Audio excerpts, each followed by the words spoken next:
बिस्मिल्लाहिर्रहमानिर्रहीम। अस्सलाम वालेकुम नाज़रीन कराम, मैं हूं मखदूम शहाबुद्दीन और आप देख रहे हैं मेरा फेसबुक और यूट्यूब चैनल।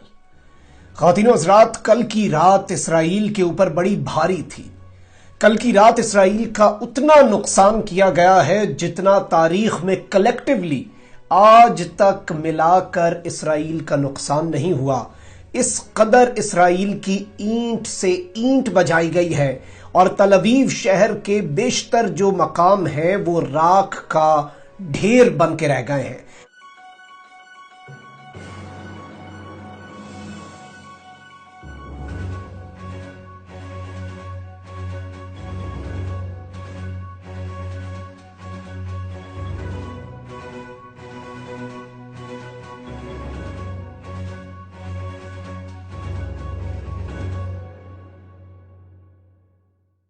इसराइल का गुरूर, इसराइल का फख्र, उसका Iron Dome air defence system, जिसके बारे में ये कहते थे कि nothing can penetrate the Iron Dome, उसके साथ जो हुआ है इसने इस चीज को वाजे कर दिया है कि ताकतें तुम्हारी हैं और खुदा हमारा है।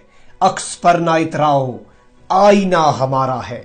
आपकी गुलामी का बोझ हम न ढोएंगे, आबरू से मरने का फैसला हमारा है। उम्र भर तो कोई भी जंग लड़ नहीं सकता, तुम भी टूट जाओगे, तजुर्बा हमारा है। और गैरते जिहाद अपनी जख्म खा के जागेगी, गैरते जिहाद अपनी जख्म खा के जागेगी। पहला वार तुम कर लो, दूसरा हमारा है।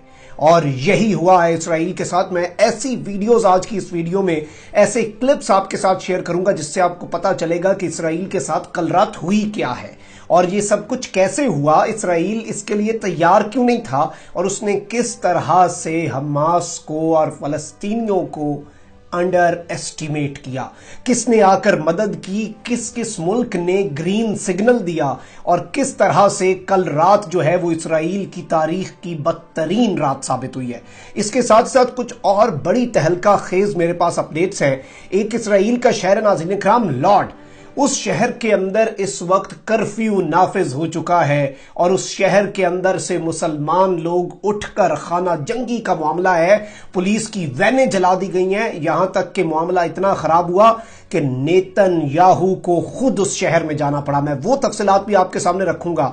ये पूरे का पूरा सिनेरियो और ये जो आयरन डोम ये कहते होते थे, आज इन्हें पता चल गया है कि क्यों कुरान पाक में सूरह फील में लिखा गया है कि हाथियों के और अबाबील, हाथियों के जो लश्कर हैं, लश्कर फील जो है अब्राहा का, उसे किस तरह से अबाबील भी आकर तबाह बर्बाद कर सकते हैं और गुरूर खाक में मिल सकता है, उसका अमली नमूना नाज़रीन इकराम पूरी दुनिया कल देख चुकी है। और अक़वाम मुत्तहिदा जो कि एक बिल्कुल अलामती और एक कठपुतली है, वो भी अब इकट्ठा होना शुरू हो गई है। उसने भी अपना एक इजलास बुला लिया है क्योंकि मामला जो है वो इसराइल के खिलाफ जा रहा है। जब तक इसराइल बदमाशी करता है, जब तक इसराइल तड़ियां लगाता है, जब तक इसराइल रॉकेट मारता है, तब खामोशी होती है। मजम्मतें उस वक्त शुरू होती हैं, इजलास उस वक्त शुरू होते हैं जब इनकी फेंटी लगाई जाती है और यही इस वक्त होना शुरू हो चुका है। इस वीडियो को मुकम्मल देखिएगा क्योंकि इसे देखकर आपको पता चलेगा कि इस वक्त सूरत हाल है क्या, कल रात क्या कुछ होता रहा और किस तरह से इसराइल की ईंट से ईंट बजाई गई है। मैं ये सारी तफसीलात आपके सामने रखूंगा। दूसरा आपने काम ये भी करना है कि इस वीडियो को आपने मुकम्मल तो देखना है लेकिन चैनल को जरूर सब्सक्राइब कर लें, बेल आइकन को भी प्रेस कर दें क्योंकि इस इशू के ऊपर, ये जो फलस्तीनियों के साथ जुल्म हो रहा है इसराइल का, इसके ऊपर हम बड़ी एक्सटेंसिव फैक्ट बेस्ड हकाइक पर मबनी सनसनी के बगैर जो कवरेज है वो हम इस वक्त जारी रखे हुए हैं और ताकि आप तक जो एक्सक्लूसिव चीजें हैं वो पहुंच सकें। अब नाज़रीन इकराम, सबसे पहले मैं आपके सामने ये अपडेट रखूं कि अब मामला हुआ क्या है। एक शहर है इसराइल का लॉर्ड नामी शहर और इस शहर के अंदर मामला ये हुआ है कि ये एक मिक्स्ड आबादी का शहर है। इसके अंदर अरब नस्ल के जो मुसलमान हैं वो भी रहते हैं और जो यहूदी हैं वो भी इस शहर के अंदर मुकीम हैं। अब ये खबर आप अपनी स्क्रीन के ऊपर मुलाहिजा फरमाएं।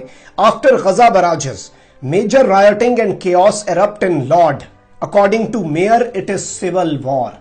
इस शहर के मेयर के मुताबिक ये खाना जंगी है। एक बहुत बड़े एहतजाज जो हैं वो यहां पर फूट पड़े हैं और इस सब के अंदर کیا ہوا ہے ناظرین کرام کہ نیتن یاہو بھی یہاں پر پہنچا ہے. Netanyahu in Lod what we have here is anarchy. اس نے کہا ہے کہ یہ جو میں اپنی آنکھوں کے سامنے دیکھ رہا ہوں یہ انارکی ہے اس ملک کے اندر, اور پولیس کی اسپیشل فورسز جو ہیں وہ یہاں پر پہنچنا شروع ہو چکی ہیں. آپ یہ دیکھیں, civil war breaks out in Israel's Lod as mayor calls for military.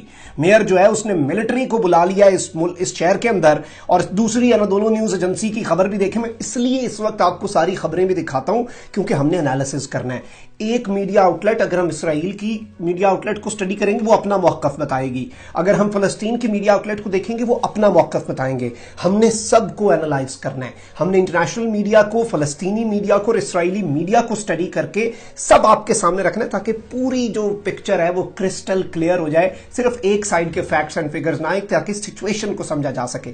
اب یہ انادولو نیوز ایجنسی ہے ترکی کی سرکاری, یہ اسے رپورٹ کر رہی ہے fierce clashes in city of Lod between Israeli police and Arab Israelis. جو عرب نسل کے لوگ اسرائیل کے شہری ہیں کچھ, انہوں نے کیا کیا ناظرین کرام, پولیس نے مارا ان کے ایک بندے کو احتجاج کرتے ہوئے اپنے حقوق کے پیچھے. اس کی وجہ سے پورے شہر میں اس وقت آگ لگ چکی ہے, ان کا اپنا شہر جل رہا ہے. اور اس شہر کے اندر تو حماس کی بھی ضرورت نہیں پڑی, اس شہر کے اندر تو راکٹ مارنے کی بھی ضرورت نہیں پڑی, اور اتنے حالات خراب تھے. اب ادھر سے اندازہ لگا لیں کہ وزیر اعظم کو اس ملک کے اندر اس شہر کے اندر جانا پڑے اور وہاں پر فوج جو ہے اسے طلب کر لینا پڑے.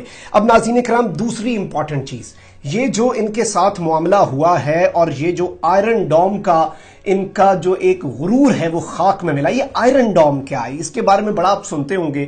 یہ ایک air defence missile, air anti missile defence system ہے, یعنی کہ جو راکٹ مارے جاتے ہیں, اور یہ انہوں نے خصوصی طور پہ بنایا ہی صرف غزہ پٹی کے لیے ہے. انہوں نے وہاں پہ اسے نصب کیا ہوا ہے اور اسے انہوں نے 27 مارچ 2011 میں لانچ کیا تھا. اس کے بعد یہ ہر سال اسے اپ گریڈ کرتے رہتے ہیں, اور یہ basically Rafael advanced defence system company جو ہے اس نے اور اسرائیل ایروسپیس انڈسٹریز نے مل کر بنایا. اور یہ دنیا کا بہترین اسے ایئر ڈیفنس سسٹم کہتے تھے کہ یہاں پر کوئی راکٹ آ ہی نہیں سکتا, یہاں پر جو راکٹ آیا اسے ہم تباہ کر دیں گے. اور یہ انہوں نے شارٹ رینج بھی بنایا کیونکہ غزہ پٹی سے ان کے اوپر حملہ کیا جاتا تھا, تو اسے 4 سے 70 کلومیٹر کی رینج کا بنایا گیا. لیکن کل جو ان کا آئرن ڈوم تباہ و برباد ہوا اور جس طرح سے ان کے اوپر راکٹس برسائے گئے راتوں رات. اور میں آپ کو ایک اور بڑی دلچسپ چیز بتاؤں, اسرائیل کو پتہ ہی نہیں تھا ہو کیا رہا ہے.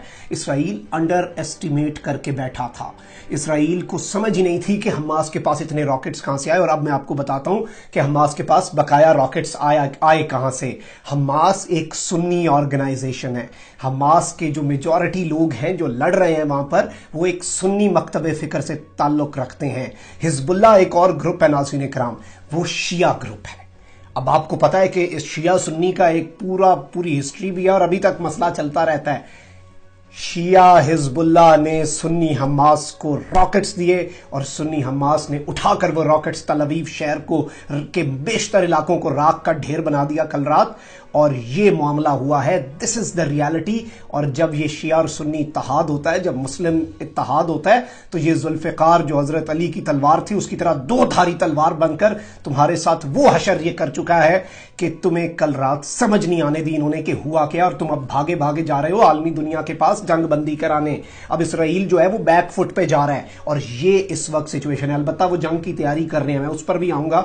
آخری حصے میں بتائیں گے کہ وہ بہت بڑا نقصان پہنچانے کی تیاری کر رہے ہیں فلسطین کو, فلسطین کے لوگوں کو. اب ناظرین کرام, اس ساری کی ساری صورتحال کے اندر جو سب سے بڑا نقصان ہوا, ان کی گاڑیاں جلنے کی تصویریں, ان کے شہر جلنے کی تصویریں, اس طرح کی تمام تر چیزیں آپ دیکھ چکے ہوں گے. یہ ساری کی ساری جو سچویشن ہے, اس کے اندر ان کی جو آئل فیسلٹی ہے, یہ آپ اپنے ساتھ میرے اسکرین کے اوپر اس وقت ملاحظہ کریں. ان کا جو تیل کی فیسلٹی ہے وہ کس طرح سے تباہ و برباد ہو کے اس کا جو حشر نشر ہو گیا. ناظرین کرام, آپ وہ دیکھیں کہ ان کی پاور پلانٹس وہاں پر تباہ ہو گئے تل ابیب شہر کے اندر. اور یہ وہ یہودی ہیں جو اپنی آبادی کو بچانا اور اپنی پاپولیشن کو بچانا بڑا امپورٹنٹ سمجھتے ہیں. یہ سمجھتے ہیں کہ ہماری آبادی جو ہے اسے ہی تو بچانا ہے, اسے ہی تو یہ سارا معاملہ کرنا ہے. لیکن اس وقت جو سچویشن ہے وہ ان کے کنٹرول سے باہر ہو چکی ہے اور یہ انہیں ایک بہت بڑی وارننگ دی گئی ہے. اور یہ بالکل کل رات تو ایسا معاملہ لگ رہا تھا, عالمی مبصرین, ڈیفنس डिफेंस एक्सपर्ट्स वो सर पकड़ के चकरा के बैठे हुए थे और वो ये देख रहे थे कि मामला हो क्या रहा है, सूरत हाल हो क्या रही है, ये कर क्या रहे हैं मुसलमान इनके साथ, इसराइल के साथ। और इसके अंदर गैबी इमदाद की बातें हो रही थी कि ये जिस तरह से अबाबील का लश्कर आया था और वो कंकर जो है उन्होंने हाथियों को चीर के रख दिया था, आयरन डोम के साथ कल वही हुआ है। और यही हम मुसलमानों का जो ईमान है वो यही है और यही मामला होता रहता है। और ये सारी सूरत हाल ने इसराइल को इतना नुकसान पहुंचाया है कि आप जिसका अंदाजा नहीं लगा सकते। अब इन्होंने किया क्या है, United Nation Security Council in 3 days it is going to meet for the second time. ये दूसरा इजलास करने जा रही है और ये यहां पर डी एस्केलेशन चाह रहे हैं। और अब ये डी एस्केलेशन की तरफ जाएंगे, अब ये मुल्कों को इस सब के अंदर डालेंगे, अब ये मुल्कों को कहेंगे कि ये सब आए। लेकिन इस सब के अंदर मैं आपको एक और चीज बताऊं कि हमास को ग्रीन सिग्नल किन 2 ममालिक की तरफ से मिला है। हमास को ग्रीन सिग्नल एक तो मिला है रजब तैयब एर्दोआन की जानिब से, जिन्होंने कॉल की हमास के लीडर को और उसके आधे घंटे बाद हमास ने कल रॉकेट परसों मारने शुरू किए। और सेकेंडली ईरान की तरफ से हमास को बिल्कुल ग्रीन सिग्नल दिया गया, हिजबुल्लाह के जरिए मुख्तलिफ ग्रुप्स के जरिए उनकी मदद की जा रही है। और इस वक्त उन्होंने इसराइल को एक और धमकी दी है। आपको पता है कल इन्होंने फलस्तीन की 13 मंजिला एक इमारत जो है उसे मुनहदिम किया था और हमास ने यह ऐलान किया कि इतनी तुम्हारे अंदर हिम्मत है, अभी तो हमने जो करना था कर दिया, एक और रेजिडेंशियल इमारत, सब खुला पड़ा है, तुम्हारे पास ज्यादा बड़े रॉकेट होंगे, तुम्हारे पास मिसाइल होंगे, जेट्स होंगे, सब कुछ होगा, आकर एक रिहायशी इमारत को अब तुम तबाह करके दिखाओ, एक रिहायशी इमारत को नुकसान पहुंचा के दिखाओ, हम तुम्हें बताते हैं हम पूरा तल अवीव राख का ढेर बना सकते हैं। तुम हमें अंडर एस्टिमेट करके बैठे थे और ये अंदर खाते तैयारी हो चुकी थी। उन्हें भी पता था कि ये खेल को आखिरी ओवर्स में ले जाना चाहते हैं और इसीलिए ये सारी की सारी सूरत हाल जो है ये इनके अपने गले की हड्डी बन चुकी है। एक जानिब ये मामला हो रहा है, एक जानिब ये सूरत हाल है, दूसरी जानिब इसराइल के अपने शहर लॉर्ड जिसका मैंने जिक्र किया था उसके अंदर यहूदियों पर जमीन तंग कर दी गई है। उसके अंदर से पुलिस जो है, ये मैं एक वीडियो क्लिप आपके साथ शेयर करना चाहूंगा, पुलिस वहां से यहूदियों को एवैक्यूएट कर रही है, पुलिस वहां से यहूदियों को निकाल रही है, पुलिस वहां से यहूदियों को दूसरे शहरों में लेके जा रही है क्योंकि वहां की अरब पॉपुलेशन भी तप गई है। जो इन्होंने मस्जिद अक्सा के कंपाउंड को आग लगाकर नुकसान पहुंचाने की कोशिश की और टेस्ट केस था, अब जो आ रही हैं वो इससे भी ज्यादा खतरनाक है क्योंकि आपको पता है कि इसराइल के पास पैसा भी है, उनके पास टेक्नोलॉजी भी है, उनके पास हथियार भी हैं। ये तो हमास वाले तो खुद बनाकर ये चीज़ें करते हैं सब कुछ, फिर भी इन्होंने टफ टाइम दिया हुआ है क्योंकि अल्लाह ताला की नुसरत और अल्लाह ताला का करम इनके साथ है। लेकिन इसराइल ने बहुत बड़ी प्लानिंग कर ली और आज का दिन अल्लाह ताला ईद की खुशियां मुसलमानों की मान ना पड़े। अल्लाह ताला से ये दुआ है कि ये इसराइल नाकाम हो, लेकिन इसराइल ने आज प्लानिंग कर रखी है कि वो जितना नुकसान तल अवीव में हुआ है उससे 10 गुना ज़्यादा नुकसान फ़लस्तीन को पहुंचाना चाहते हैं। और ये इनका एक बड़ा घिनौना मंसूबा जो है जिसका अप्रूवल नेतन्याहू दे चुका है। और ये एक ऐसी सिचुएशन है नाज़रीन इकराम जो आवर्स में तब्दील हो रही है, हर घंटे बाद ये डेवलपिंग स्टोरी है। आपको इंशाल्लाह मजीद भी अपडेटेड रखेंगे। चैनल को सब्सक्राइब कर लें, बेल आइकन को प्रेस कर दें। इस वीडियो के कॉमेंट सेक्शन में बताइएगा इस सूरत हाल को आप किस तरह से देखते हैं। अपना बहुत ज़्यादा ख्याल रखें, अपने इर्द गिर्द लोगों का भी और इस मुल्क पाकिस्तान का भी। अल्लाह ताला पाकिस्तान को सलामत रखे, ता क़यामत रखे। अल्लाह निगहबान, पाकिस्तान जिंदाबाद।